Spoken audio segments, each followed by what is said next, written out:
일본 정부의 첫 번째 그리고 두 번째 수출 규제 이후 한국 정부의 강경한 대응과 국민들의 자발적인 일본 불매운동이 있었습니다.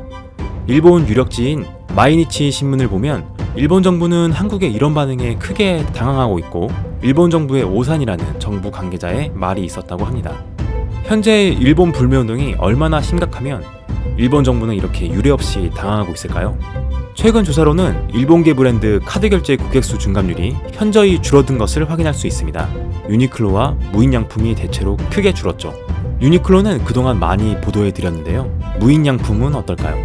이번에는 경기도 신도시에 있는 한 무인양품으로 가봤습니다. 갑시다. 여기가 경기도 한 신도시에 있는 거대 복합 쇼핑몰입니다. 보시다시피 엄청난 규모를 자랑하고 있죠. 내부의 손님 수는 말로 표현하기 힘듭니다. 영상이라서 다행이네요. 직접 보여드리면 되니까요. 이곳에 있는 한 무인양품에 가봤습니다. 쇼핑몰이 큰 만큼 이 매장도 엄청난 규모를 뽐내고 있습니다. 손님 수는 어떨까요? 직접 보시죠. 지금까지는 손님이 없으면 한산하다고 표현했는데요. 이번에는 조금 다르게 말해야 할 것 같습니다. 손님이 없습니다. 적막하네요. 보세요. 아무도 없습니다. 카메라에 잡힌 구도에도 없지만 이곳 매장에 아무도 없습니다. 쇼핑몰 자체에 손님이 없는 건 아닙니다. 어쩌면 제가 조사한 시간대에만 이 무인양품에 손님이 없었을 수도 있었겠지만 지금 시간이 손님이 없는 시간대가 아니기 때문에 불매운동의 직격탄을 맞고 있는 것 같습니다. 그게 아닐 수도 있겠지만 그게 아니라면 뭐겠습니까? 이렇게까지 일본 브랜드를 멀리하니 일본 정권도 뭔가 잘못되어 간다는 것을 느낀 것이겠죠. 지금까지 한국 사람들은 일본 브랜드를 짝사랑하듯 좋아했습니다. 실제로 일본 사람들은 한국 브랜드를 전혀 구매하지 않는다고 합니다.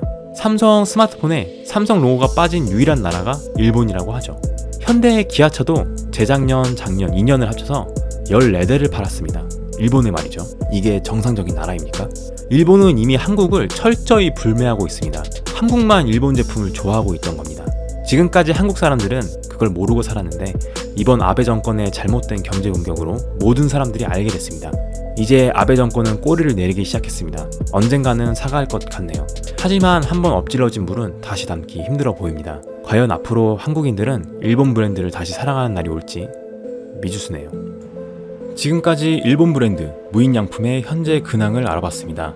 저는 직접 조사한 남자 셜록입니다.